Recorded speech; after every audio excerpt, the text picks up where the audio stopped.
Olá, boa noite, meus amigos, minhas amigas. Estamos começando mais um Reflexões Psiquiátricas.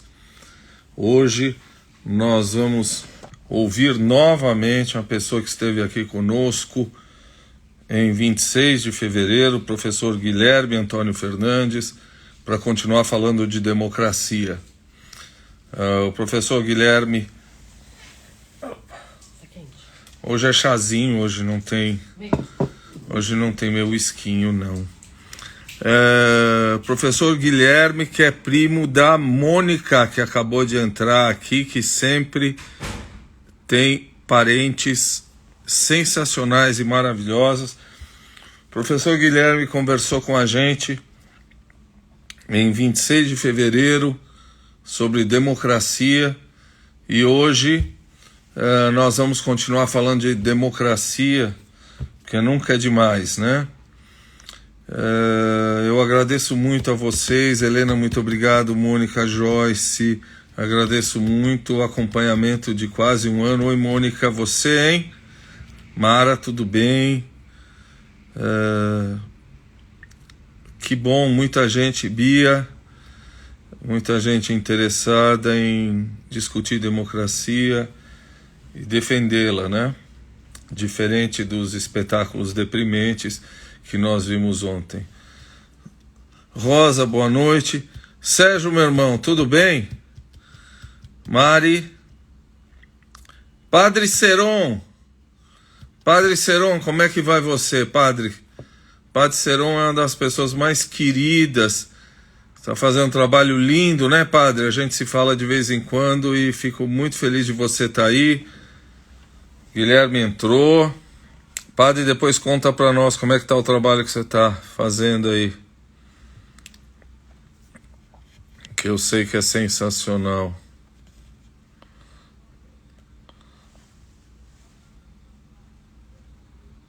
O professor Guilherme chegou. Estamos peleando, né, padre? Cada dia mais, doutora Anne. Opa! Você tá bom? Boa noite, Taki. Tudo bem? Bem. Tudo bem, graças a Deus. E O esse áudio, o cavanhaque, áudio tá bom? né? O áudio tá bom? Tá bom.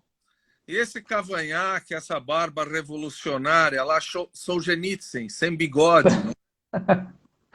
É um pouco mais confortável para não ficar olhando o bigode o tempo todo e o próprio nariz, né? O bigode ele deixa o nariz maior do que ele já é, na verdade.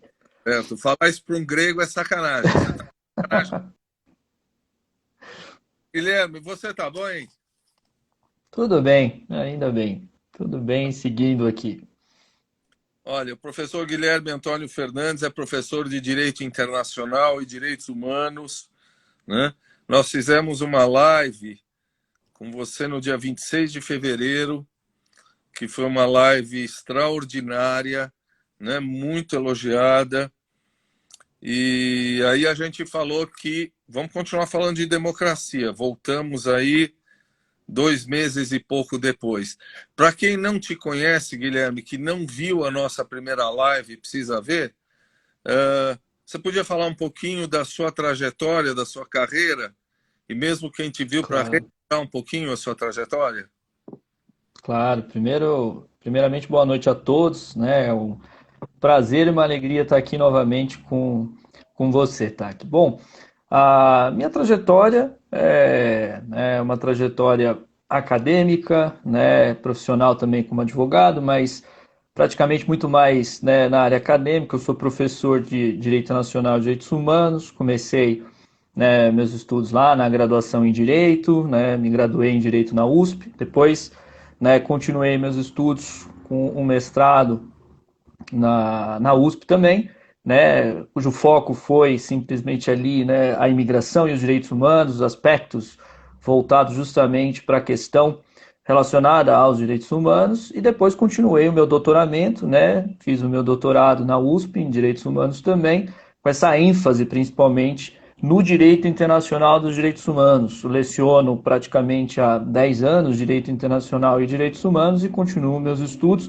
que hoje, inclusive, tem uma preocupação muito grande com a relação entre direitos humanos e democracia, né? A democracia é uma condição sine qua non para que a gente possa falar de direitos humanos, né? Onde não há democracia, é muito difícil, né, ter ali alguma, digamos, afirmação dos direitos humanos. Então, hoje meus estudos e minhas pesquisas têm aqui se aprofundado nessa questão da democracia e desse recesso democrático que a gente tem vivido, né, no mundo ocidental, principalmente, né, no mundo ocidental, e que a democracia liberal vem, né, digamos assim, sofrendo. Então, é uma trajetória acadêmica aqui, né, principalmente com esse foco, né, e essa preocupação que tem hoje na sua centralidade, sempre os direitos humanos, mas hoje na sua centralidade, principalmente a discussão sobre a democracia.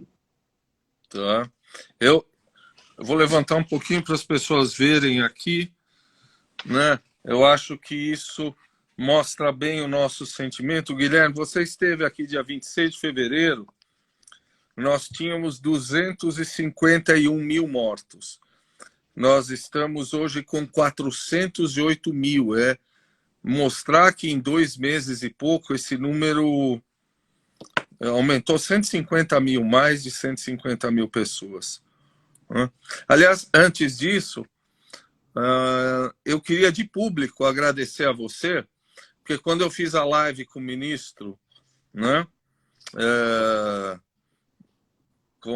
recentemente com o ministro do STF, olha, só estou com Alzheimer, né? Ministro Barroso. Ministro Luiz Roberto Barroso, que muita gente elogiou, muita gente gostou, mas eu, de maneira incauta, não agradeci de público, agradeço agora, porque você me deu uma grande supervisão nos termos técnicos e tudo que eu precisava aprender para perguntar. Então, eu te agradeço de público por aquela gentileza. Imagina. Mas nós aumentamos 157 mil mortos. O país está pior? O país ele não está conseguindo enfrentar, né, a sua, digamos, o seu maior drama, né? Digamos que o enfrentamento da pandemia é um grande fracasso. Nós tivemos nos últimos 36 dias mais de 100 mil mortos, né? Isso é autoexplicativo. O país ele está pior. Nós temos, além disso, além de 400 mil brasileiros que não vão, né, estar aqui nos próximos dias, não estão aqui mais, nós temos 14 milhões de desempregados. 14 milhões de desempregados. A gente teve agora as comemorações do dia 1º de maio, né, no final de semana. Não sei o que temos muito a comemorar aí, mas 14 milhões de desempregados, praticamente 100 milhões e pouco de brasileiros vivendo com insegurança alimentar, com uma renda média de 800 a 900 reais, né, sendo que 13 milhões de brasileiros, 13 milhões e meio de brasileiros vivem hoje com uma renda média de 400 reais, ou seja, é algo extremamente preocupante e mostra que algo não está nada bem no Brasil, algo não está nada bem, ou seja, nós não melhoramos, e de 2000, digamos, de 2020 para cá, o que nós temos visto é uma piora praticamente em todos os setores. Sem contar que a gente tem visto os erros que são contínuos do país no meio ambiente, na questão do meio ambiente. A questão do meio ambiente continua a ser desastrosa, né? Nós tivemos um encontro recentemente, né, convocado pelo presidente dos Estados Unidos, Joe Biden, e tivemos ali uma performance extremamente, né, duvidosa do presidente Bolsonaro, porque nos dias subsequentes, aquilo tudo que ele tinha dito ali na reunião foi já logo contrariado, né, sendo que a gente tem inclusive o ministro do Meio Ambiente sob suspeita, né, agora ele, né, vai provavelmente responder aí em relação aos crimes que ele tem sido acusado de principalmente favorecer setores com interesse aí na extração, né, de madeira ali na região amazônica.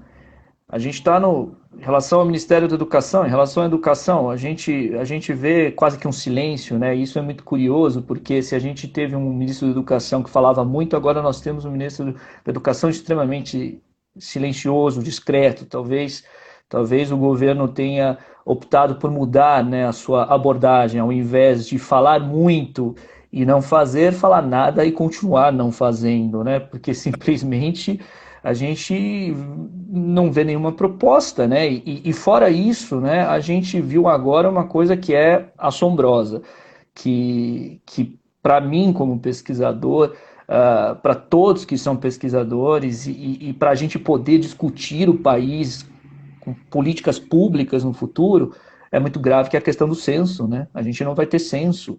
O censo já foi adiado, possivelmente, para o ano que vem, ou seja, não vamos ter censo.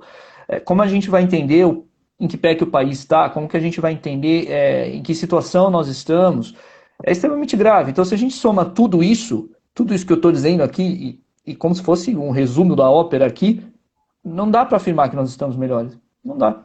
Simplesmente não dá.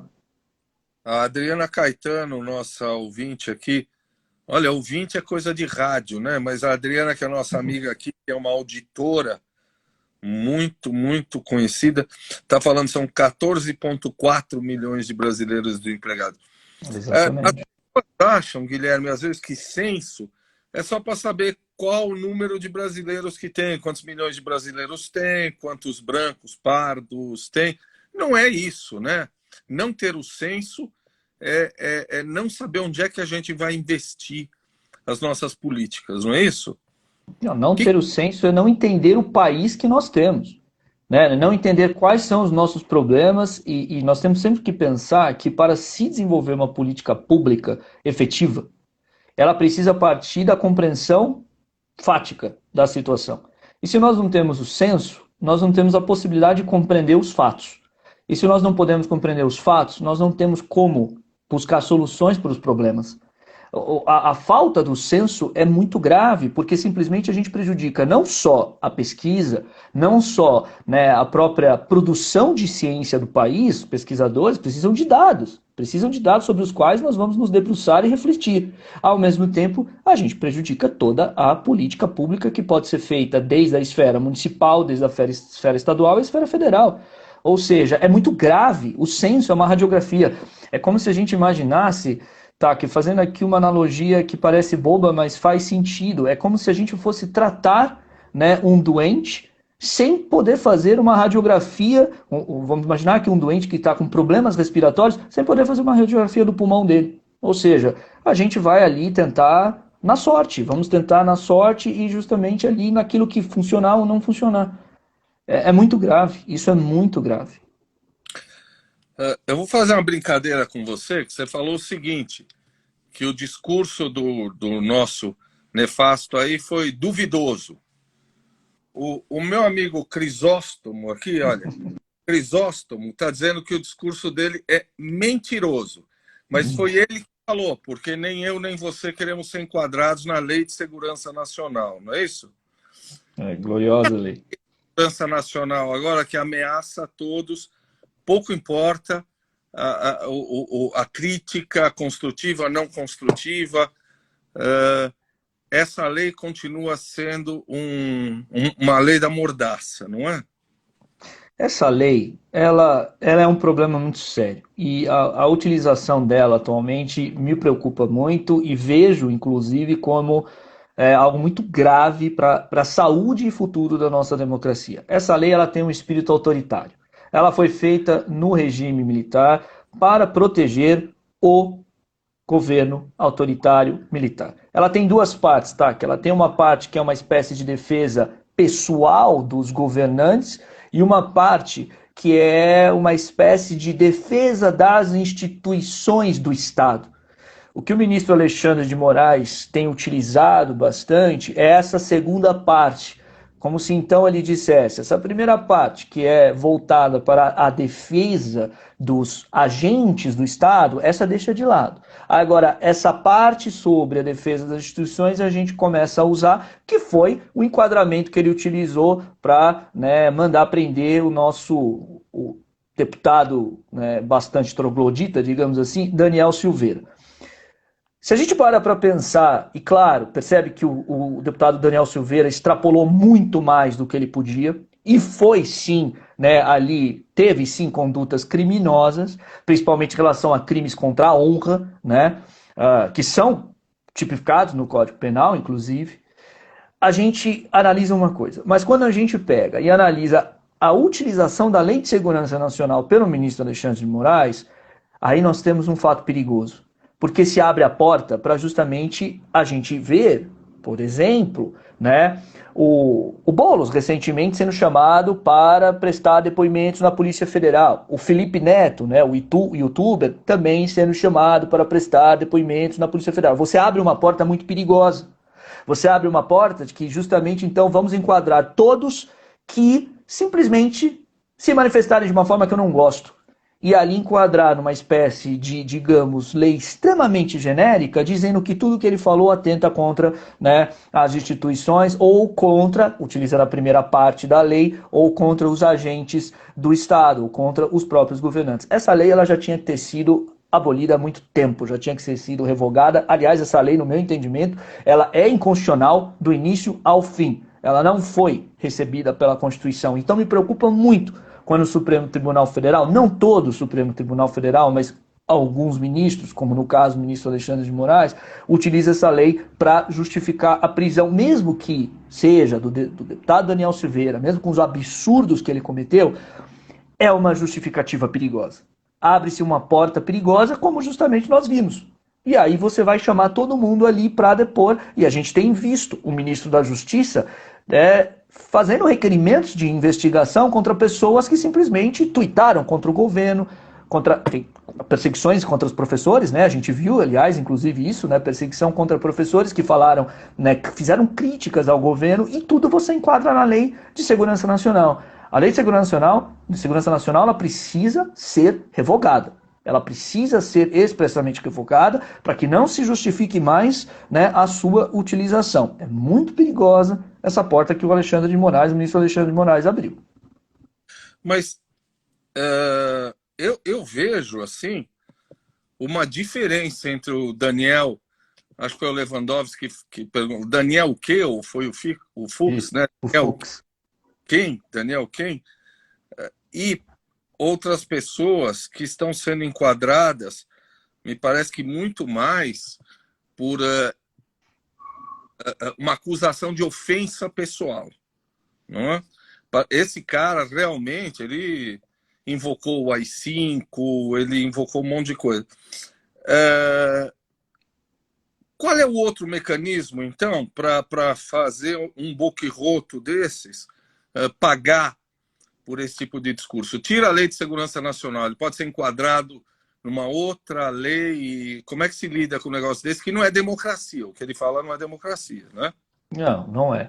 Ele pode ser, vamos pensar aqui em dois mecanismos. O primeiro mecanismo, pensando aqui no próprio direito penal, né? Ele pode ser enquadrado nos crimes de injúria, difamação, calúnia, eventualmente.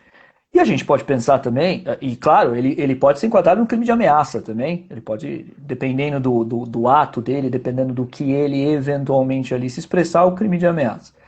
Agora, a gente também tem outro mecanismo. Esse seria o mecanismo via, né, o direito penal, porque aí esses crimes que são crimes contra a honra vão exigir, inclusive, uma, né, manifestação do ofendido. O ofendido vai ter que se queixar, ele vai ter que prestar uma queixa. Mas nós podemos também acionar os mecanismos, e é claro, aí, né, me entendam, eu estou falando do plano ideal, eu estou falando de como seria o plano institucional, né, os mecanismos que são da institucionalidade do parlamento. Ou seja, os crimes ali que podem ser inclusive imputados a ele como quebra de decoro, que leva à cassação do próprio parlamentar. Ou seja, uma das coisas que a gente precisa sim analisar no Brasil, e aí é importante que isso seja dito, é como a gente tem alguns mecanismos que não estão funcionando, como por exemplo as comissões de ética das casas legislativas, as comissões de ética tanto do Senado quanto da Câmara dos Deputados. Ou seja, ali seria o foro institucional democrático para se punir um parlamentar que simplesmente atenta contra a própria democracia. No fundo, o que o deputado Daniel Silveira fala e faz é aquela, digamos, contradição. Ele defende o AI-5, que simplesmente revogou habeas corpus, fechou o Congresso, ele defende o fim do mandato dele. É aquela contradição. É claro que a gente sabe que ele não tem essa consciência, né? Ali ele reproduz como se fosse, me permita aqui usar a expressão, o papagaio, né? É o papagaio que reproduz ali qualquer besteira que é dita para ele. Ele não tem essa consciência. Mas ele, na verdade, está tentando contra o próprio mandato dele. né, o próprio mandato dele. Mas digamos, essas aberrações existem, e o foro, que deveria ser utilizado justamente para que isso fosse, né, neutralizado, é a própria comissão de ética das casas legislativas, que ali instituísse um processo disciplinar para que ele fosse cassado. O problema é que isso não tem funcionado. E aí, tá, que é uma coisa que eu até gosto de ressaltar. O problema está em fazer isso funcionar e não abolir isso. E aí são outros 500, que é justamente como fazer uma democracia se aperfeiçoar, como fazer a institucionalidade da democracia ter um melhor funcionamento. Mas essas seriam as vias. E aí uma coisa que eu gostaria de dizer, só para finalizar o raciocínio, é que a democracia ela tem um problema. Qual o problema? A democracia ela requer paciência. A democracia ela requer institucionalidade. A democracia ela tem até, digamos, uma parte chata, que é a reação institucional, que é uma reação processual, que é uma reação que leva um tempo para que justamente algo ali seja neutralizado ou punido. E muitas vezes nós nos sentimos, né, insatisfeitos e queremos respostas mais rápidas, queremos respostas mais incisivas, mais rápidas. E essas respostas, elas não vêm num ambiente democrático, não vêm. Agora, é claro que quando eu digo demora, uma institucionalidade, ninguém está falando em impunidade, e tampouco uma demora que seja muito elástica, né? Mas os procedimentos têm que ser utilizados, os procedimentos têm que ser observados, senão a gente sempre vai cair naquela falsa ideia de uma solução rápida e eficaz que acaba sendo uma armadilha, que é a Lei de Segurança Nacional. É uma armadilha. Ela foi utilizada muito bem, muito bem, mal, né? Para prender o Daniel Silveira, que deveria ser preso, mas não argumentando-se pela Lei de Segurança Nacional. E aí abriu-se, né, um precedente perigoso que está sendo utilizado por torta direito pelo ministro da Justiça, né? E pela Polícia Federal, inclusive, né? Uhum. Eu não sei se o termo correto é comitê ou comissão, mas a comissão de ética da Câmara não é presidida pela Bia Kicis? Não, é a Comissão de Constituição, Justiça e Cidadania. É? Tá. É a comissão, que é a comissão mais importante da Câmara dos Deputados, porque é ela que vai analisar justamente a constitucionalidade dos projetos de lei, né? Mas aí, tá, acho que na direção da sua crítica, é aquela questão de que nós a elegemos, né? Ela foi eleita, ela tem mandato. E aí, justamente, é uma questão de que faz parte também da democracia, né, que a pessoa que tenha mandato participe ali do jogo político, né? Aí a gente tem que sempre lembrar, a Bia Kicis ela vai ser avaliada nas próximas eleições. Nós teremos a chance de demiti-la, né? Ou seja, de demiti-la do mandato dela. E aí cabe a nós demiti-la ou simplesmente continuar com ela. Você é um homem muito otimista, porque quem vota na Bia Kicis continua votando nela exatamente porque ela está fazendo o que ela está fazendo.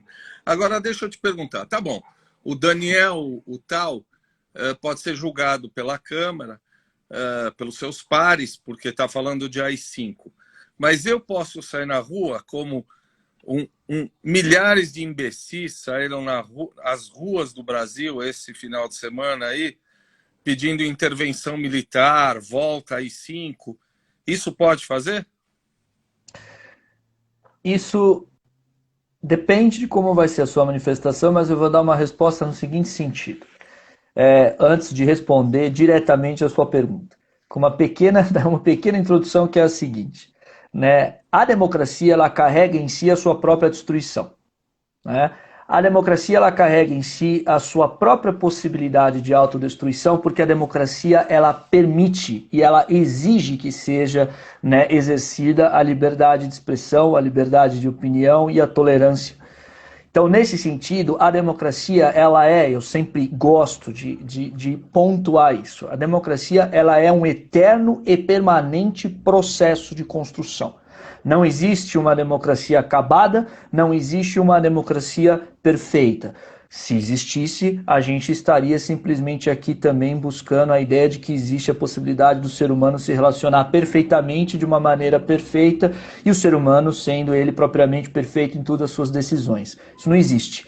Democracia ela é uma construção. Nesse sentido, como ela carrega esse DNA de autodestruição dela, ela vai lidar com essas situações extremas em que simplesmente alguém vai, utilizando-se da própria liberdade de expressão e liberdade de opinião, talvez atentar contra a própria democracia.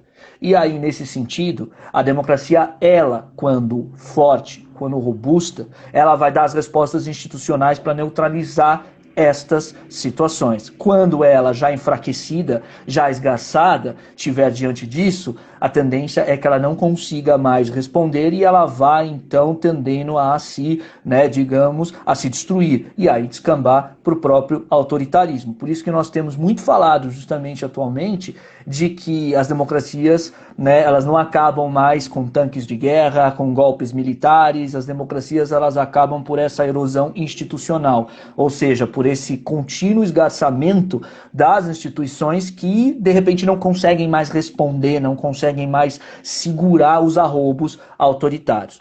Quando as pessoas saem na rua pedindo intervenção militar, quando as pessoas saem na rua pedindo o fechamento do STF, a reação que deve se dar não é sair prendendo todo mundo, mas é justamente naqueles que atentaram de uma maneira que foi exacerbada, que tem como se comprovar, etc., punir penalmente no que cabe, e aqueles que simplesmente exerceram ali sua liberdade, falando que era intervenção simplesmente isso não ser levado a sério. Agora, a questão é, se as instituições não responderem, se a gente não tiver no dia seguinte o Supremo Tribunal Federal se manifestando, um poder legislativo se manifestando, um poder executivo não aceitando essas manifestações, a gente começa a caminhar para uma degradação, que é o que o Brasil está vivendo.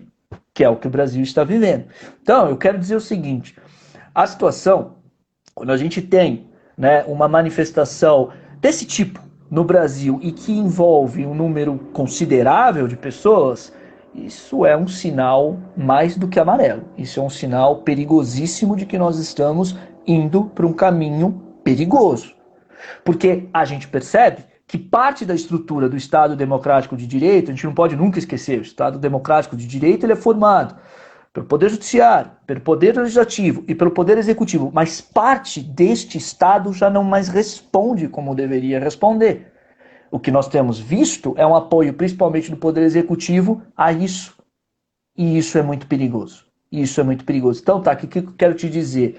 Infelizmente, a gente não tem a solução simples, a solução mágica, para, de repente, virar e falar todas as pessoas têm que ser, de alguma forma, punidas ou caladas. Porque se eu também fizer isso, eu também vou contribuir para um autoritarismo. Por outro lado, a gente precisa buscar o quê? Fortalecer estas instituições, essa institucionalidade, para que elas possam conter estes arroubos. Porque uma coisa que a gente precisa talvez entender e aprender com o que nós estamos vivendo hoje, você até brincou que eu sou muito otimista, eu diria que eu gostaria de ser muito mais otimista do que eu sou atualmente. A visão que eu tenho do caminho que nós estamos seguindo não me agrada, aliás, não vejo muito agora pela frente dias melhores, mas a gente precisa aí aprender com essa lição de que algo aqui vai ficar no Brasil. Esse conservadorismo, esse nacional populismo que existe hoje no Brasil não vai desaparecer com o Bolsonaro saindo do poder. Não vai, com o presidente Bolsonaro, que é de extrema direita, que é, sim, radical de direita, que é um nacional populista com espírito que, por mais que haja discordância disso, eu sou da opinião de que ele tem, sim, uma personalidade fascista, embora o governo dele não seja fascista em si, mas a personalidade dele é, sim, fascista, a personalidade, não o governo. né? O governo não é um governo nacional populista, há uma diferença aí. Mas isso, de certa forma, veio para ficar no Brasil. Se a gente percebe, Taki, a resiliência de 35% da população que insiste em apoiá-lo, insiste em apoiá-lo, mesmo com 400 mil mortos, mesmo com tantos erros, né, na condução da política econômica, da política social, que praticamente não existe nesse governo, é algo que nós percebemos que vai ficar. Vai ficar, e o Brasil vai ter que aprender a lidar com isso. A nossa institucionalidade, a nossa política vai ter que responder a isso de uma maneira mais efetiva. Senão a nossa democracia continuará como corre sim hoje, um grave risco de se esfacelar para um autoritarismo maior do que nós já estamos vendo. Eu vou me permitir perguntar para você algumas coisas de direito internacional e de política internacional, fazendo um parênteses para depois continuar seguindo na democracia, mas acho que está tudo ligado. Você acha que pode melhorar a política externa do país com a ida do ministro das Relações Exteriores, o Ernesto Araújo, para o Turcomenistão? Eu estou fazendo um abaixo-assinado, porque o Turcomenistão é um país extremamente importante para o Brasil, então nós estamos fazendo um abaixo-assinado que ele vá com uma dito cultural do Turcomenistão. Você acha que a nossa política externa pode melhorar com a substituição desse sujeito? Olha, é difícil alguém ser pior do que o Ernesto Araújo, é difícil alguém ser mais, digamos, incompetente que o Ernesto Araújo. Afinal de contas, era alguém que defendia o isolacionismo, defendia a ideia do Brasil se tornar pária, e de certa forma ele conseguiu, né, aquilo que ele pregava. Acho difícil, tá? Acho muito difícil a mudança do Brasil em relação à política externa, porque o presidente teria que mudar, e a gente percebe que o presidente não muda. O presidente teria que mudar, e a gente sabe muito bem que o presidente Bolsonaro ele compôs o governo, né, com, digamos, aliados e não quadros técnicos e não quadros ali que foram ali escolhidos pela competência. E a gente tem percebido isso nas manifestações, por exemplo, do ministro Paulo Guedes, né? A gente tem percebido que há ali uma espécie de deferência e um medo de contrariar o presidente que é impressionante. Então, nesse sentido, a política externa brasileira ela muda se o presidente mudar, e o presidente não muda. O Bolsonaro, se tem uma coisa que nós podemos dizer que ele é coerente. Ele sempre foi coerente com o que ele pregou a vida inteira dele, mesmo antes de se tornar presidente da República, né? A política externa do Brasil vai acabar seguindo ainda essa maneira de tentar conduzir as coisas tão somente no plano ideológico, né, e no plano da conversa fiada do que efetivamente da diplomacia, né? A arte da diplomacia, ela é, como, né, muito se diz, é uma expressão muito famosa entre os diplomatas, é a arte de transformar as necessidades internas em possibilidades externas. E ela exige um pragmatismo. A gente sabe que estados não têm amigos, estados têm interesses, estados têm necessidades. Então, no campo das relações internacionais, um estado que hoje é mais próximo se torna mais distante, de acordo com a mudança da conjuntura internacional. Então, o Brasil, que sempre pregou pelo pragmatismo na sua história diplomática, que sempre pregou, né, por uma condução extremamente, né, atrelada à realidade e ao posicionamento do Brasil no mundo, de repente trocou por, né, uma aventura ideológica completa, né, que continua. Não é porque o Ernesto Araújo saiu que simplesmente isso vai mudar do dia para a noite. Acho muito difícil. Tanto é verdade, Taki, porque eu diria para você, quantas vezes nós vimos o atual chanceler dando entrevistas em relação à nova compra de vacinas? As relações, quantas vezes? Nenhuma. É outro chanceler que escolheu o silêncio. Então eu diria que é a mesma lógica que nós estamos vendo no Ministério da Educação. Saiu o falastrão, entrou o silencioso. O falastrão nada fazia, mas falava. O silencioso nada faz, mas não fala. Acho que no campo das relações internacionais, talvez a gente continuará com essa condução. Porque me admira muito o nosso chanceler, o ministro das Relações Exteriores, no momento que a gente precisa tanto de negociação internacional, que a gente precisa apelar, como nós vimos, né, o Paulo Guedes apelando e o ministro da Saúde apelando para que os estados que tenham excedente de vacinas que pudessem nos doar as vacinas. Cadê o nosso chanceler? Cadê o nosso chanceler falando para o povo brasileiro? Poderiam me dizer aqui, não, mas ele está atuando ali, né, na institucionalidade, nos bastidores. Não, cabe ao ministro falar com a população, cabe ao ministro falar justamente com aqueles com os quais ele deve justamente a sua obrigação e tem responsabilidade. E nós não vemos. Nós temos visto o quê? Um chanceler escondido, um chanceler quietinho. No fundo, foi uma espécie do Bolsonaro precisava rifar o Ernesto Araújo, porque simplesmente o Congresso exigiu. O Centrão exigiu, a mudança na política externa dos Estados Unidos, de certa forma, também impôs isso, principalmente por causa do meio ambiente, e ali simplesmente, né, a Câmara dos Deputados e o Senado Federal exigiram a cabeça do Ernesto Araújo. Como nós sabemos que o Bolsonaro é refém do Centrão, que o presidente Bolsonaro ele é simplesmente hoje um presidente fraco, ele é fraco, ele é um presidente fraco, mas não quer dizer que o presidente fraco não possa, né, causar problemas. Mas ele é fraco, ele depende justamente do Centrão que hoje o controla. Como ele precisa dar essa deferência ao Centrão, ele precisa cumprir com a sua obrigação com o Centrão, ele rifou o Ernesto Araújo.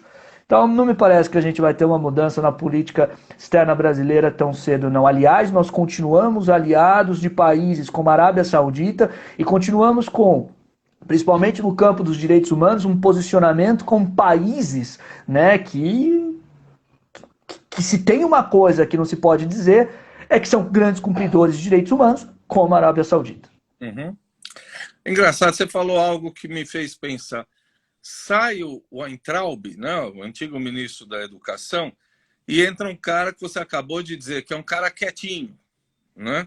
Sai o Ernesto Araújo, entra um outro cara que é quietinho. Quer dizer, talvez o negócio dele seja assim, ó, vamos passar essa boiada de um jeito mais silencioso. Não precisa fazer tanto alarde quanto vocês estavam fazendo. Pode ser isso, não é? Pode, porque é como a gente sempre pode aqui pensar. Você tem duas formas de destruir: agindo ou não agindo. Você deixa por omissão simplesmente aquilo que você deveria fazer como gestor público, não fazendo. E aquilo vai se deteriorando. Então, o silêncio também pode ser muito deletério. E dessa forma, me parece que o Bolsonaro, o presidente, ele acaba, né, apagando esses incêndios, e muitas vezes a contragosto, né? Porque o Ernesto Araújo durou, foi sendo uma espécie assim, foi fritado, né, foi sendo cozinhado ali por um longo tempo. Mas ele não muda o direcionamento, né? Nós vimos agora recentemente, inclusive, o ministro da Educação dando algumas, né, manifestações, fazendo algumas manifestações bem preocupantes em relação, né, ao próprio Enem e algumas em relação a valores que eu não quero nem comentar aqui. Você ouviu? O homeschooling.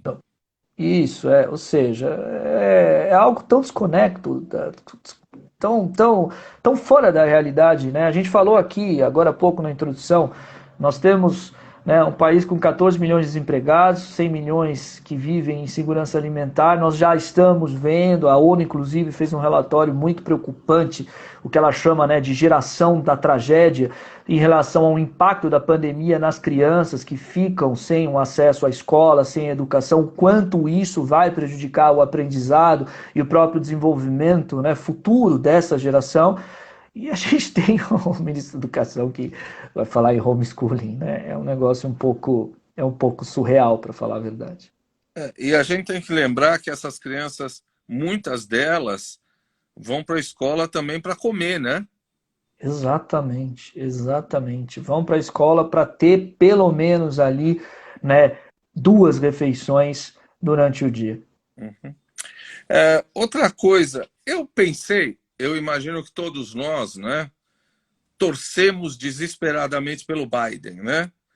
Eu pensei que o Biden entraria sendo um limitador do nosso genocida, quer dizer, entrar com os 2 pés no peito dele com a questão ambiental, com a questão de direitos humanos, mas eu estou vendo aí algumas negociatas aí meio por baixo do pano, e aí eu lembrei daquela frase do Giuseppe di Lampedusa no Leopardo, né, que diz que tudo tem que mudar para tudo continuar igual.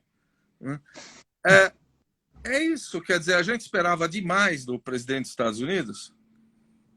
Olha, tá aqui eu acho que ainda, de certa forma, eu diria que é um pouco ainda cedo. São 100 dias de governo, me surpreendeu muito a fala dele no Congresso em relação ao plano econômico que ele propõe agora, pode ser inclusive, né, uma espécie de fim do que se chamou de, né, Reagan Economics, aquela ideia, né, extremamente, né, liberal e de Estado mínimo não muito preocupado com as questões de distribuição, inclusive, né? E isso pode ser algo muito positivo, né? Mas que, de certa forma, vai levar um tempo para que se produzam consequências daí, né? Porque simplesmente isso precisa, né, funcionar nos Estados Unidos. Mas eu achei, de certa forma, uma proposta muito ousada do Biden, uma proposta, né, diferente. Aliás, inclusive, muito que se comentou nos Estados Unidos foi de que ali viram um Biden muito mais à esquerda do que se esperava dentro do contexto dos Estados Unidos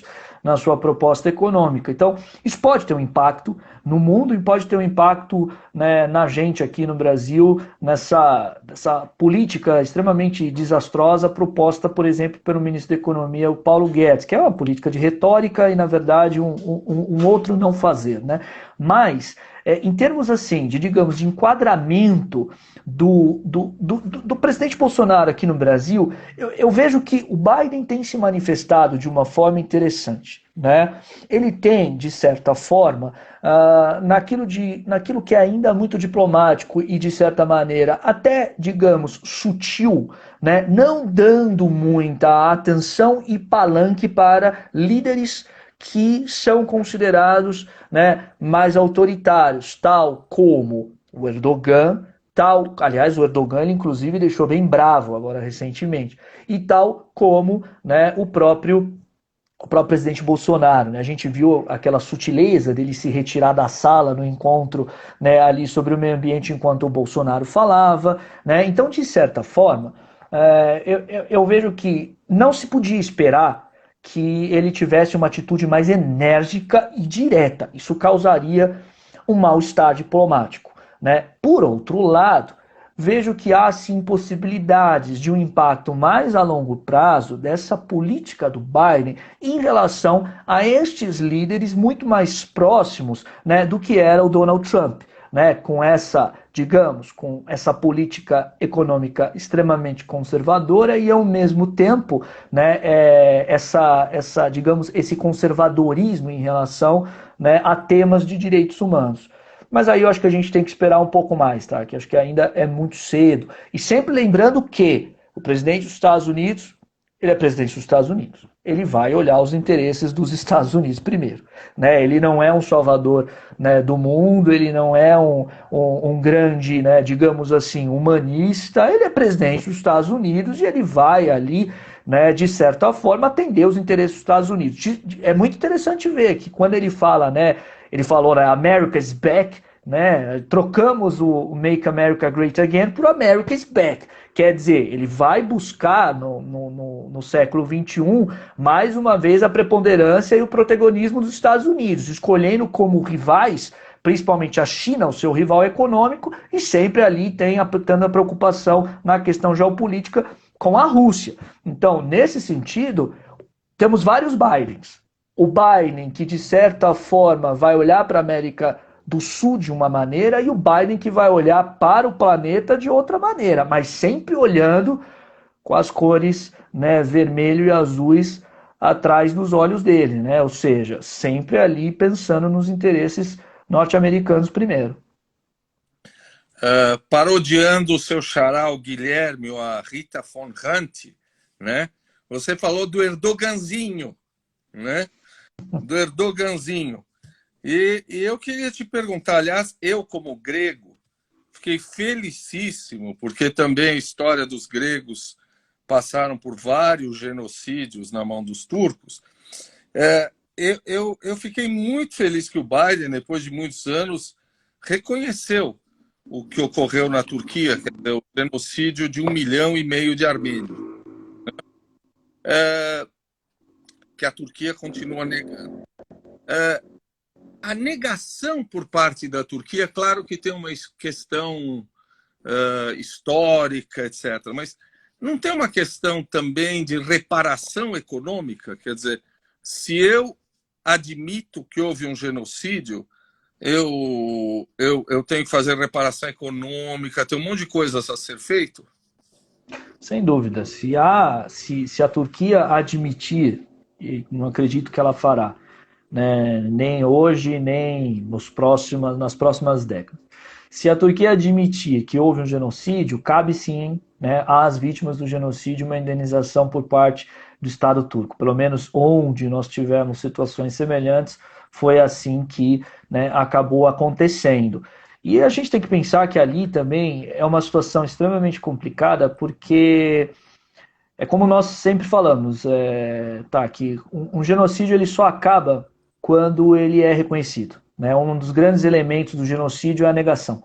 Né? O genocídio armênio ele continua, porque enquanto ele não for reconhecido historicamente, a, a mácula, a dor, o sofrimento, ele vai continuar. Então, de certa forma, a indenização existiria, a questão econômica existiria, mas isso traria também para a Turquia uma espécie de mácula histórica por ter feito, por ter praticado, né, o genocídio, que a Turquia não aceita. A Turquia não aceita e ela tem interesses ali, né, geopolíticos, interesses na região, que fazem dela ali, inclusive, uma potência na região. E a questão é muito complexa, porque de certa forma, a gente não pode esquecer que a Turquia integra a OTAN. A Turquia é membro da OTAN. E ao mesmo tempo que a Turquia é membro da OTAN, né, ela tem ali uma relação que acaba sendo, né, digamos, extremamente ambígua com o Ocidente, porque ora ela é um parceiro conveniente, ora ela não é tão conveniente assim. Por exemplo, para me fazer aqui compreender, no momento que a Turquia, antes do Erdogan, né, antes dessa guinada autoritária que a Turquia tem sofrido. No momento que se discutia a entrada da Turquia na União Europeia, né, a gente teve essa discussão muito forte da entrada da Turquia na União Europeia, os europeus de maneira nenhuma aceitaram, né, a possibilidade da Turquia ingressar na União Europeia. Um dos argumentos era, não, nós expandiremos inclusive a União Europeia à fronteira com o Irã, a um mundo extremamente perigoso, a um mundo em que não queremos receber esses imigrantes. Por outro lado, quando a Turquia ali acaba fazendo uma espécie, né, de, digamos, né, resistência aos interesses geopolíticos da Rússia, ela acaba sendo conveniente para o Ocidente. Sempre lembrando que a Turquia é membro da OTAN. E a gente viu agora nesse conflito de 2020 entre o Azerbaijão e a Armênia, né? A Turquia apoiando o Azerbaijão, a Turquia ali apoiando o Azerbaijão principalmente por conta da questão étnica religiosa, e a Armênia ali sendo apoiada pela Rússia. Aliás, o cessar-fogo, eles estão num cessar-fogo, né? Eles estão numa trégua, e não podemos falar que existe paz ali ainda. A Rússia apoiou a Armênia. A Rússia foi uma das responsáveis, inclusive, ali por construir esse cessar-fogo. Então, é uma região extremamente complexa, com interesses ali contraditórios, complexos, e que envolve uma Turquia aqui na região é uma potência política e que ora é conveniente e ora não é conveniente.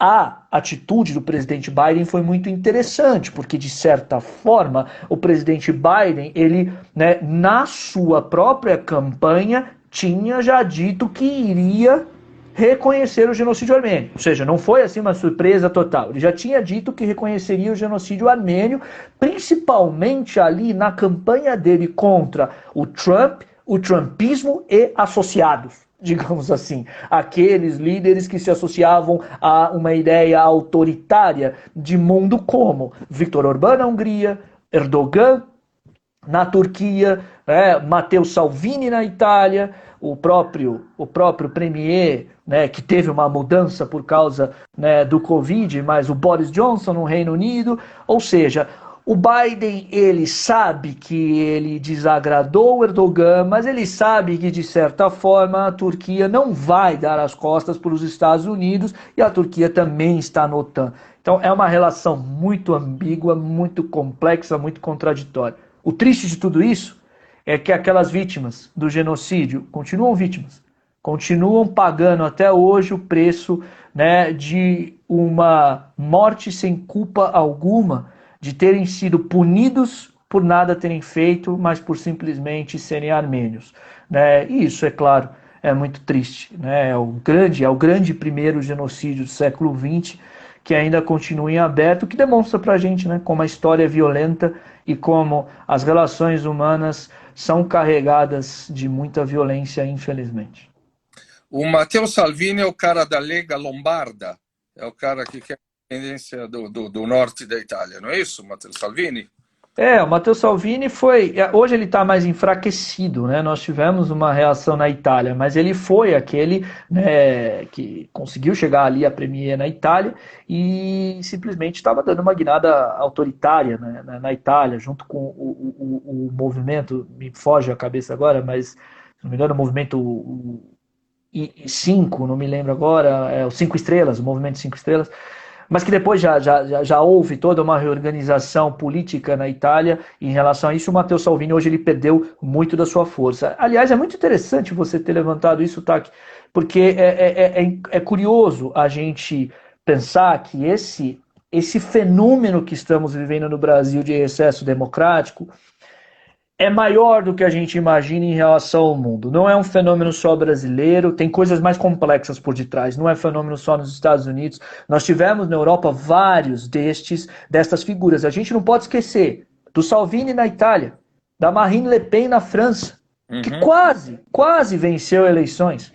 A Marine Le Pen na França, não podemos esquecer do Geert Wilders, da Holanda, me perdoem aqui a pronúncia, né? O meu holandês ele é praticamente inexistente, mas uma figura extremamente radical, autoritária. Na Áustria nós tivemos o Haider, praticamente, né, neonazista. Na Alemanha nós tivemos a ascensão da Alternativa para a Alemanha, né, o partido neonazista alemão, que pela primeira vez na história conseguiu, né, cadeiras no parlamento alemão, o que assombrou o mundo, porque ninguém imaginaria que o país que, né, teve como palco o nazismo teria neonazistas depois de tanto tempo novamente no parlamento, né, no seu parlamento. Ou seja, há algo muito grave acontecendo que nós precisamos entender em relação à própria democracia e que envolve o Brasil, e que envolve a Índia também, e que envolve todos os estados que estão sofrendo de alguma forma com esse recesso democrático. Algo no mundo não está funcionando. Eu vou lembrar na Grécia a Aurora Dourada, que também era um partido de direita, que foi proibido agora. Você, quando esteve aqui em fevereiro, você confiava muito nas chefias militares como um bastião da democracia, né? E o que a gente viu depois é que o presidente demitiu, né? Fez uma intervenção nas Forças Armadas e demitiu o general Fernando Azevedo, né? E o general saiu dizendo que as Forças Armadas não se misturarão com política. Ele trocou Exército, Marinha e Aeronáutica. Isso começa a dar um contorno mais bolsonarista para as Forças Armadas? Olha, isso é uma coisa, na verdade, que a gente precisa se preocupar, porque já está acontecendo, né? O que nós vimos, o que nós tínhamos visto anteriormente, foi justamente o movimento do Bolsonaro nos baixos quartéis, digamos assim, que a gente chama de, né, bolsonarização dos quartéis, onde há um apelo muito grande, né, nas polícias militares estaduais de apoio ao presidente Bolsonaro. Quando nós vimos esse movimento do presidente em relação às Forças Armadas, aos chefes das Forças Armadas, bom, talvez eu seja aqui um pouco, né, categórico, mas eu vou falar aqui o português claro. O presidente Bolsonaro, de certa forma, ele ali, né, tentou dar uma espécie de golpe branco. Ou seja, ele tentou simplesmente ali intimidar os chefes das Forças Armadas para que os chefes das Forças Armadas, né, o apoiassem, né, nas suas aventuras autoritárias, nas suas manifestações, principalmente contra os governadores e prefeitos na condução da pandemia. Os chefes das Forças Armadas não aceitaram, né? O Pujol acabou né, sendo ali, né, não bem demitido, mas de certa forma ele já não continuaria, o que causou um mal-estar muito grande, né, nas Forças Armadas brasileiras. O que nós vemos hoje, tá, e que é extremamente preocupante, é que há sim uma politização grave nas Forças Armadas, que deixam as Forças Armadas, de certa maneira, divididas, né? Há boa parte das Forças Armadas que não apoiam o presidente Bolsonaro. Inclusive, né, nós vimos recentemente que há processos disciplinares dentro das Forças Armadas em relação a militares que têm sido muito ativos nas redes sociais, né, no Twitter, etc. Né? Nós temos algumas punições em andamento, o que é extremamente importante, porque a gente sabe que o Estatuto dos Militares e seus regimentos disciplinares não permitem essa manifestação política de militares da ativa. Por outro lado, é extremamente preocupante perceber que há um grande apoio ao presidente Bolsonaro destes que estão sob, digamos, né, investigação para se averiguar se serão punidos ou não. Há unanimidade em relação unanimidade em relação ao apoio ao governo. Então, nesse sentido, se a gente analisar, aliás, tá, que você sabe quantos militares tem no governo brasileiro hoje? Não, não. 6 mil militares. Hoje no governo brasileiro, 6 mil militares. Nós temos hoje no governo brasileiro 6 mil militares, desde cargos, né, mais baixos, cargos comissionados. Nós temos, inclusive, né, no alto escalão, vários ministros que são militares. Inclusive, eu fiz questão de dar uma olhadinha nesses dados para essa nossa conversa, Taki, porque, de certa forma, nós chegaríamos nesse tema. Do governo Michel Temer para o governo Bolsonaro, nós tivemos um acréscimo de mais de 43% de militares. No governo Michel Temer, nós tínhamos 2.765 militares no governo. No governo Bolsonaro, nós temos 6.157, sendo que grande parte deles estão em cargos comissionados, mas vários também no escalão. E aí eu diria que uma coisa extremamente preocupante que tem me deixado bastante pensativo. Na área da saúde, nós tivemos um acréscimo de militares estrondoso. No ano de 2020, o número de militares na área da saúde, ou seja, vinculados ao Ministério da Saúde, à estrutura da saúde brasileira, nós tínhamos 1.249 militares. Né? Nós tínhamos 642 e agora temos 1.249 militares. Praticamente a estrutura da saúde é comandada por militares. Ou seja, nós temos uma CPI agora, né? Que vai analisar inclusive, né, os erros cometidos na área da saúde. Os militares estão na área da saúde. Eles vão responder por estes erros, não responderão, como reagirão. De qualquer forma, né, para concluir, a gente já tem um governo militar. Isso não quer dizer que seja um governo ditatorial. Claro, o governo Bolsonaro não é ditatorial, embora ele flerte com autoritarismo 24 horas por dia sim e dia sim. Mas, né, parte dos militares tem reagido a isso e uma parcela considerável dos militares tem apoiado a isso. Então, temos que nos preocupar? Sim, temos. Me parece que haverá uma ruptura de institucionalidade, me parece que vamos ter aqui uma aventura militar. Ainda não me parece, tá? Que sendo muito sincero, não acho que isso acontecerá. Mas não tenho aqui a bola de cristal. Mas por outro lado, digo que confortável não dá para ficar. Tranquilo não dá para ficar. Há que se preocupar sim, porque nós temos uma parcela considerável e de um governo que, caso fracasse em 2022, ou seja, vamos imaginar que o presidente Bolsonaro chegue às eleições de 2022, possa chegar ao segundo turno ou não chegue, mas que fracasse e não seja reeleito, será o fracasso também dos militares. Como os militares reagirão a isso, a gente vai ter que observar. Aliás, talvez boa parte dos militares já tenham compreendido que eles estão sendo usados pelo presidente Bolsonaro, que eles estão sendo enganados pelo presidente Bolsonaro, e que servem o tempo todo de bode expiatório quando o presidente Bolsonaro se encontra fraco. A gente sabe, nos momentos que o presidente Bolsonaro está mais fraco, ele sempre reage com algum absurdo, né, referente ao meu exército, às minhas forças armadas, etc. Ele usa e abusa das forças armadas o tempo todo. E o que me preocupa é que boa parte das forças armadas permite. Por outro lado, também, se não é cabível às Forças Armadas se manifestarem em apoio ao presidente, elas também não podem se manifestar contrariamente, expressamente, porque elas estariam da mesma forma se manifestando de uma forma política. É uma situação difícil na qual os militares se meteram. Agora eles vão ter que lidar com isso. Eu queria te fazer uma pergunta sobre o ministro Paulo Guedes, né? E eu vou fazer um disclosure aqui da minha irritação. Há um tempo atrás ele falou que até empregada doméstica ia para a Disney, né? A última dele foi péssima, né? Eu vou lhe dizer, meu pai era motorista de táxi, eu estudei medicina com crédito educativo, né? Acho que é algo extremamente importante. Recentemente ele me veio com uma coisa do tipo filho de porteiro que entra na universidade, né? O que eu acho que para qualquer outro governo merecia uma demissão imediata, né?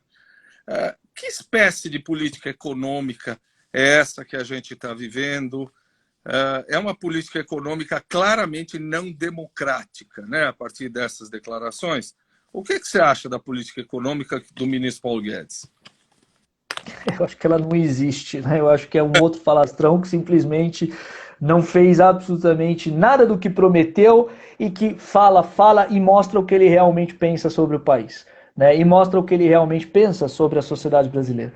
Meu modo de ver, o ministro Paulo Guedes, ele foi, vamos voltar um pouquinho. Ele foi o grande fiador, né, principalmente da elite brasileira, da eleição do presidente Bolsonaro. E, por favor, aqui quando eu falo elite, que as pessoas não me entendam mal. Ninguém está querendo aqui politizar ou partidarizar, mas é uma verdade, é fato. O empresariado brasileiro, a elite brasileira apoiou, sim, o presidente Bolsonaro e principalmente por causa do Paulo Guedes. E muitos com econômica, elite econômica. Elite econômica, empresariado brasileiro, principalmente, basta ver, Luciano Hang, todos esses, né, essas pessoas, essas figuras. Apoiaram porque simplesmente ali viram uma possibilidade de um ministro da economia atender aos seus interesses, sendo que o presidente, na leitura deles, era, me perdoe a palavra, um pateta, um inepto, que, portanto, eles teriam um ministro forte e um ministro que seria praticamente, digamos assim, o grande condutor da economia, o presidente de fato. O que não aconteceu. Porque o presidente Bolsonaro, incompetente, desconhecedor de questões socioeconômicas, políticas, completamente, né, incapaz de exercer o cargo ao qual foi escolhido, ele, por outro lado, não é fraco de personalidade, ele não aceita, né, isso a gente percebe muito fortemente, ele é extremamente, tem uma personalidade muito forte, ele não aceita ser contrariado, como todo bom autoritário. E o Paulo Guedes não encontrou aquele caminho fácil ali, digamos, para talvez atender os interesses daqueles que foram os seus grandes fiadores. Por outro lado, cada vez que a gente percebe que o Paulo Guedes se enfraquece, ele fala uma besteira, principalmente quando essas besteiras que ele fala não são, né, ele não sabe que está sendo gravado, não sabe que está, né, ali, digamos, sendo escutado pelos outros, e ele acaba demonstrando que ele não tem muito conhecimento realmente do país, que ele não sabe quais são os problemas do país, que ele não sabe do tamanho da desigualdade, que ele não sabe, né, justamente daquilo que a gente precisa fazer, que é principalmente distribuir renda. Me perdoem, mas um dos maiores problemas do país, se não o maior problema em conjunto com a questão da educação, é a desigualdade. O país é extremamente desigual, não há como o país se desenvolver com essa desigualdade brutal, e o Paulo Guedes não consegue compreender isso. E o que ele faz? Muito pelo contrário, ele simplesmente reafirma uma visão classicista de sociedade, reafirma uma visão extremamente elitista de sociedade e extremamente injusta. Agora, em termos de política econômica, o que ele entregou? Bom, ele não privatizou tudo que ele disse que privatizaria. Não fez 1 trilhão, como ele disse que faria muito rapidamente com as privatizações. Ele absolutamente não fez nada. Temos que ser bem sinceros. Qual foi a política econômica do Paulo Guedes? Nenhuma. Agora, né, não quero ser aqui, né, leviano e não quero falar de coisas que talvez possam aqui me levar a situações não agradáveis, mas talvez o cavalinho que, né, você nos apresentou, né, o simpático, embora santista, né? Qual é o nome dele mesmo, tá? Boston. Muito bem. O nosso simpático, ele poderia aqui nos dizer que o Paulo Guedes não está muito preocupado. No momento que ele sair do cargo de ministro da Economia, ele terá braços abertos, né, no mercado financeiro, ele terá braços abertos, né, em várias instituições que vão ficar muito felizes com todas as informações que ele tem. Né? A gente achou muito estranho, inclusive, né, aquele caso da Petrobras, né, que passou batido, né, mas que de repente alguém teria comunicado, né, para certos investidores algumas informações que levaram ali a um ganho extremamente extraordinário na bolsa de valores. Mas enfim, estou aqui só pensando, elucubrações e coisas e devaneios. Foi coincidência. Mera coincidência, mas, né, por fim, não existe. O Brasil está sendo. O Brasil, economicamente, a gente está à deriva, né? Economicamente, nós estamos à deriva. O Brasil não tem. Só para a gente finalizar, isso é importante isso. O orçamento foi aprovado de uma maneira escatológica. Né? O orçamento foi aprovado ali, está atendendo todos as exigências do Centrão, porque, mais uma vez, se o presidente Bolsonaro não atender às exigências do Centrão, ele acaba, né, caindo, ele vai tomar um processo de impeachment se ele não fizer o que o Centrão pede. E o orçamento que a gente tem está completamente paralisado em termos de investimento. O que sobra de investimento para as áreas mais estratégicas, como saúde, educação, nada, absolutamente nada. Então, com esse orçamento que foi aprovado, com o que nós temos hoje, com uma reforma tributária que não sai, com uma reforma administrativa que não sai, com um governo completamente agora, digamos, com, né, uma faca no pescoço, com essa CPI em aberto, a gente não tem uma condução de política econômica. A gente tem, mais uma vez, um falastrão, que, aliás, é um grande falastrão agora, né? Ele talvez tenha ficado aí com um pouco de, né, saudades do Ernesto Araújo e tenha buscado ocupar um lugar que nem Ernesto Araújo nem Weintraub mais ocupam. Ô, Guilherme, você não quer entrar para a política, não? Não, de jeito Não? nenhum. Não. Não, vamos seguir na pesquisa, vamos seguir aqui na área acadêmica, que é mais. É pior, a gente sofre mais, mas é mais seguro. Quem quer entrar para a política, pô? Isso é ruim, né? Isso é ruim, tá? Porque, aliás, duas coisas, né? Hoje a gente. E isso é ruim para a democracia, muito ruim para a democracia. As pessoas desacreditadas com a política, isso sempre traz coisas negativas, né? A democracia, ela precisa, né? Também é importante isso. A democracia, ela precisa de esperança na política. E no Brasil isso é muito difícil. Porque a democracia, ela precisa justamente desse debate político, desse debate público. E quando a gente tem uma população desesperançada, uma população triste, uma população já desacreditada com a política, você também tem ali, né, um campo aberto para que surjam aventureiros, para que surjam novos salvadores da pátria, e a gente parece que ficamos aqui na América Latina eternamente reféns do nosso histórico populismo, né? E muito ruim também quando a sociedade não quer professores, né? A gente tem visto que os jovens hoje não têm o menor interesse na carreira de professor, porque simplesmente é uma carreira extremamente ingrata em termos de retribuição da sociedade, em todos os termos, né? Em todos os termos, retribuição em termos de respeito e, né, financeiramente falando também. Surge o que o Marx chamava de lumpen. Exatamente, né? E o que, por exemplo, também a Hannah Arendt falava, a ralé, né? E acaba sendo um prato cheio para pessoas que estão infelizes, estão desacreditadas, estão maltratadas, que elas embarquem em aventuras nacional-populistas, como nós temos visto. Aliás, é muito importante a gente falar isso, né? Nem todo mundo que apoia o Bolsonaro e nem todo mundo que apoia o Bolsonaro digamos, compra tudo que o Bolsonaro fala, mas na verdade seja mais uma reação de raiva, uma reação de desinformação grave na sociedade que leva essas pessoas que estão muito insatisfeitas a uma situação como essa. Claro que tem uma parcela de fanáticos que sabem muito bem o que estão fazendo, tem uma parcela ali de mal intencionados que sabem muito bem o que estão fazendo, mas não são todos, né? Não são todos. Quando a gente tem o presidente Bolsonaro indo naquele programa, né, daquele cidadão em Manaus, Siqueira Júnior, sem terno, completamente despojado, sentando ali de uma maneira bem informal, a gente sabe muito bem o que ele está fazendo, a gente sabe muito bem, né, as pessoas que ele quer atingir, e ele consegue, e ele consegue. Aliás, a crítica é estética, né? A crítica... Exato. Uhum. Exato. Ali a gente percebe todos os trejeitos, a roupa, tudo ali é pensado para que simplesmente, né, tenha esse efeito. Né? O jeito dele sentar é pensado, né? O jeito dele sentar é pensado, o jeito dele ele se manifesta dessa forma propositalmente. É a forma do apelo, né? É o apelo popularesco que acaba, de certa forma, tendo efeito.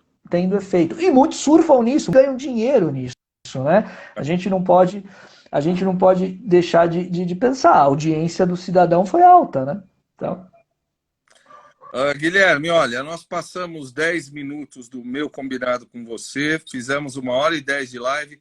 Mais uma vez, eu não vi o tempo passar, porque o que você faz na aula, com extremo e com muito humanismo, né?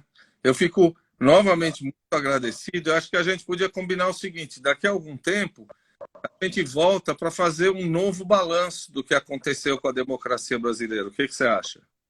Eu acho ótimo, fico muito honrado, muito lisonjeado, muito feliz. E com certeza, é como você falou, tá aqui, parece que a gente está aqui há 10 minutos conversando, né?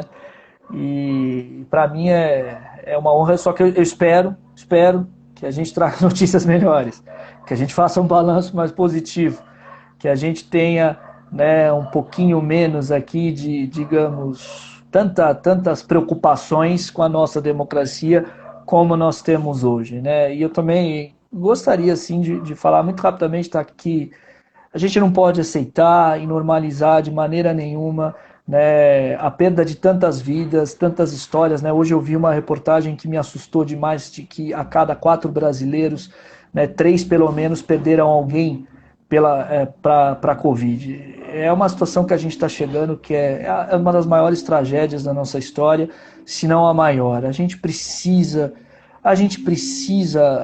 de certa forma, acordar, né? A gente precisa entender por que nós chegamos a esse ponto. E dar realmente a punição a quem merece. Isso é inaceitável, é abominável, é a destruição da nossa própria humanidade, né? Como a gente pode dizer, como cidadão, como país, hoje nós estamos fracassando. Dá para a gente Uhum. tentar ainda reverter, mas hoje nós estamos fracassando. E não admitir o que esse genocida está fazendo, que é brincar que o CPF foi cancelado. A cada pessoa que morre, ele brinca que o CPF foi cancelado, né? Bom, É abominável. Isso é é abominável. É abominável. abominável. É abominável. Guilherme, muito obrigado de novo, muito gentil. Você é um mestre, viu? Voltamos a falar e eu espero que melhor do nosso país daqui a algum tempo. Obrigado, Guilherme. Abraço. Muito obrigado, Taki. Um abraço. Abraço. Tchau. Tchau, tchau.